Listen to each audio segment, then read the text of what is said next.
अस्सलाम वालेकुम, मैं हूं फैसल तारड़। आज 23 अप्रैल 2021 है और आज दिन है जुमे का।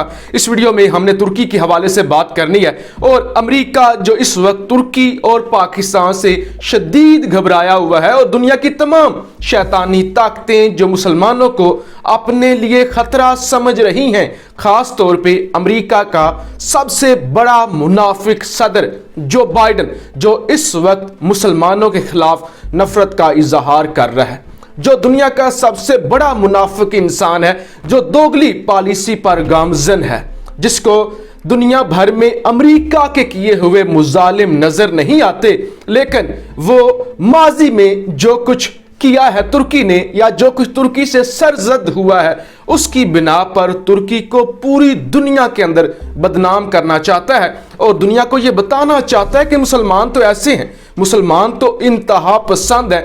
यही वजह है कि इस वक्त तुर्की दुनिया भर के सोशल मीडिया पर टॉप ट्रेंड कर रहा है, बल्कि सोशल मीडिया अखबारात इस वक्त तुर्की ही का जिक्र हो रहा है। खास तौर पे जो बाइडन ने जो नई मुनाफिकाना पॉलिसी अपनाई है उस हवाले से भी हम बात करने लगे हैं। CNN पॉलिटिक्स की खबर है कि Biden preparing to declare massacre of Armenia's a genocide risking break with Turkey, के जो बाइडन अमेरिकी सदर हैं वो ये डिक्लेयर करने जा रहे हैं कि 1915 के अंदर जो आर्मीनियन लोगों का कत्लेआम हुआ था, जो खिलाफत उस्मानिया यानी ऑटमन अंपायर की जानब से किया गया था, वो जेनोसाइड थी, वो नस्ल कशी थी, वो बाकायदा प्लान था कि आर्मीनियन लोगों को सफाई हस्ती से मिटा दिया जाए।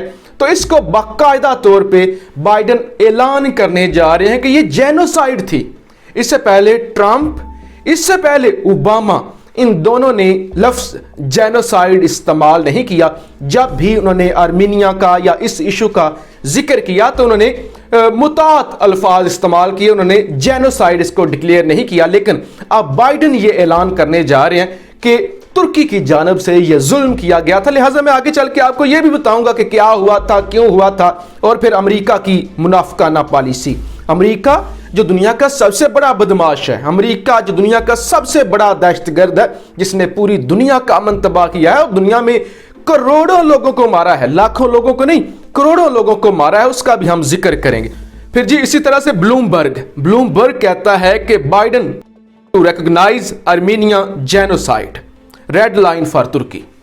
फिर आगे चलते हैं, एपी कहता है कि Biden preparing to recognise Armenian genocide.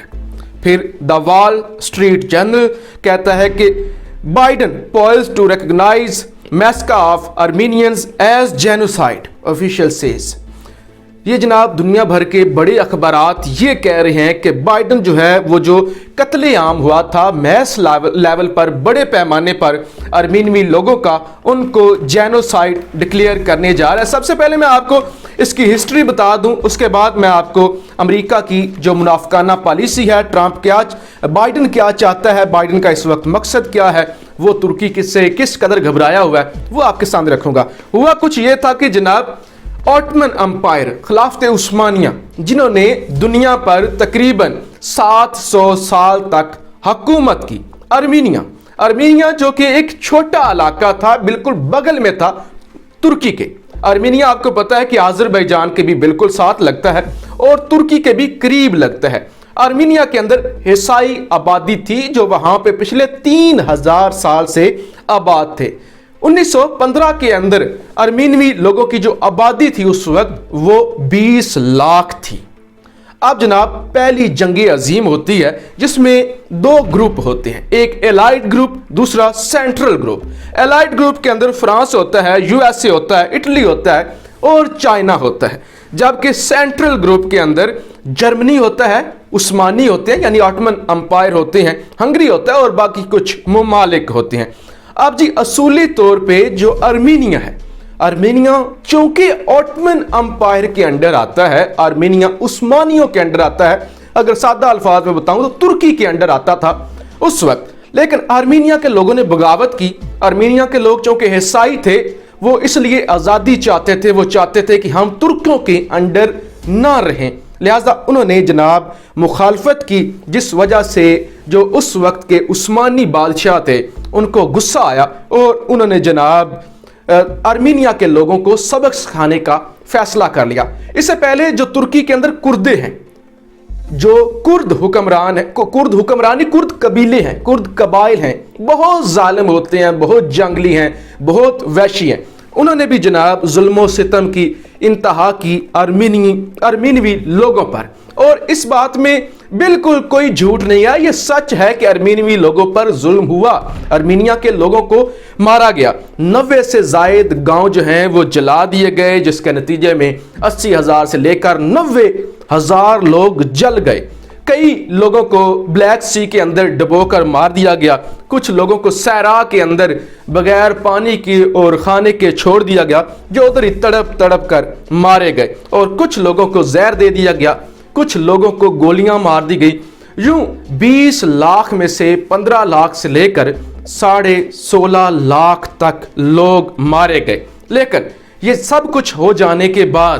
Tayyip Erdogan نے جب اس کو 100 سال مکمل ہوا اس واقعے کو 2015 کے اندر پوری دنیا کے سامنے کھڑے ہو کر معافی مانگی، اور انہوں نے کہا کہ یہ ظلم ہوا تھا، یہ غلط ہوا تھا، اور لیکن اس کو جینوسائیڈ نہیں کہا گیا۔ آج بھی ترکی کے اندر اسے ناپسند کیا جاتا ہے، جب بھی دنیا میں اسے جینوسائیڈ کہا جاتا ہے کہ منظم یہ نسل کشی تھی۔ اس سے پہلے اوباما اور ٹرمپ نے بھی اجتناب کیا، انہوں نے بھی اس کو جینوسائیڈ نہیں کہا۔ اس وقت ارمینیا کی آبادی 30 لاکھ ہے۔ لہٰذا جی اب بائیڈن نے یہ پروگرام بنایا ہے کہ وہ اعلان کرنے جا رہے ہیں کہ یہ جو 1915 کے اندر 24 اپریل 1915 بروز اتوار، اس کو ریڈ سنڈے بھی کہتے ہیں، ریڈ سنڈے کو یہ جو نسل کشی کا آغاز ہوا تھا ارمینوی لوگوں کے ساتھ، ارمینوی لوگوں کے قتل و غارت کا یہ جو آغاز ہوا تھا، اس موقع پر یعنی کل 24 اپریل کو امریکی صدر بائیڈن جو ہیں وہ اس کو باقاعدہ جینوسائیڈ ڈکلیئر کرنے جا رہے ہیں، اور جب یہ ڈکلیئر کریں گے تو ترکی اور امریکہ کے تعلقات ٹھیک نہیں رہیں گے۔ ظاہر ہے امریکہ اس وقت جیلس ہو رہا ہے، گھبرایا ہوا ہے ترکی کی بڑھتی ہوئی پاپولرٹی سے، اور پھر ترکی جو امت مسلمہ میں ایک اہم ملک ہے، اور طیب اردگان جو ہیں وہ امت مسلمہ کے لیڈر بن کر ابھر رہے ہیں، اور امت مسلمہ کو طیب اردگان سے امیدیں ہیں۔ اب یہ جو ارمینیا کے اندر ہوا تھا یہ ظلم تھا، لیکن میرا آپ سے سوال یہ ہے کہ پچھلے 72 سالوں سے جو کشمیر کے اندر نسل کشی ہو رہی ہے، کیا یہ جینوسائیڈ نہیں ہے؟ جو لاکھوں لوگ مارے جا چکے ہیں کشمیر کے اندر، اور اس پر امریکہ نے اور اقوام متحدہ نے کبھی آواز نہیں اٹھائی، کیا یہ نسل کشی نہیں ہے؟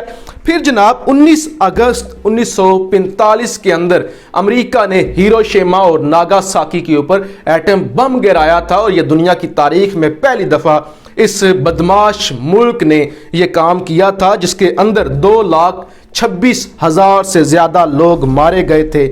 پھر جناب جو اسرائیل نے ناجائز قبضہ کیا فلسطین کے اوپر، اور آج تک فلسطینی مرتے ہوئے آ رہے ہیں، اور کوئی اس حوالے سے آواز نہیں اٹھاتا، حتیٰ کہ یروشلم جس پر فلسطینیوں کا حق ہے، جو مسلمانوں کا جہاں پہ قبلہ اول ہے، مسجد اقصی ہے، وہاں پہ اسرائیل کہتا ہے کہ اپنا وہاں پہ سفارت خانہ بنائے گا، تل حبیب کی جگہ وہ کیپٹل بنائے گا یروشلم کو۔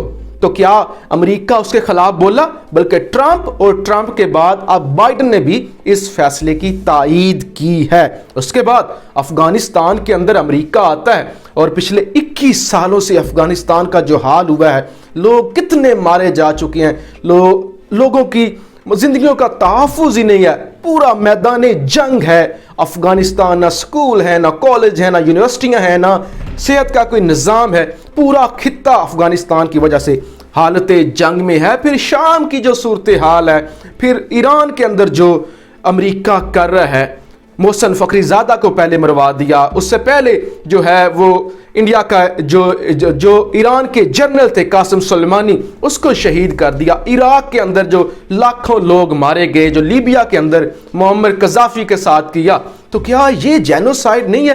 کیا یہ قتل عام نہیں ہے؟ پھر ہولوکاسٹ جو یہودیوں کے ساتھ جرمنی نے کیا، جو یہودیوں کے ساتھ जर्मनी ने किया, जो हिटलर ने किया, तो इस पर तो अमेरिका की जुर्रत नहीं होती, बाइडेन के बाप की भी जुर्रत नहीं होती कि वो इस इशू के खिलाफ आवाज उठाए, जर्मनी को बुरा भला कहें। तो सिर्फ तुर्की के खिलाफ ये रवैया क्यों? तुर्की के खिलाफ ही ये मुनाफिकाना पॉलिसी क्यों है? सिर्फ और सिर्फ इसलिए कि बाइडेन ये चाहता है कि तुर्की को पूरी दुनिया के अंदर बदनाम किया जाए और तुर्की को एक इंतहा पसंद मुल्क के तौर पे दुनिया के सामने पेश किया जाए। वरना बाइडेन से बड़ा मुनाफिक कौन है कि चंद दिन पहले सऊदी अरब को कह रहा है कि हम यमन की जंग में आपके साथ नहीं है, हम आपको असला नहीं बेचेंगे, और अब सऊदी अरब को असला भी बेच रहा है और कहता है कि हम सऊदी अरब को तनहा नहीं छोड़ सकते। तो ये महज अमेरिका जैसे एक शैतान मुल्क की शरारत है, अमेरिका की ये शरारत है। खुद तो सिविलाइज्ड बन रहा है, लेकिन सबसे बड़ा जो सच है वो ये है कि अमेरिका ही सबसे बड़ा दहशतगर्द है, अमेरिका ही सबसे बड़ा कातिल है, अमेरिका ही सबसे बड़ा बदमाश है। आप इस हवाले से क्या कहते हैं? अपनी राय का इजहार जरूर कीजिएगा। पाकिस्तान जिंदाबाद।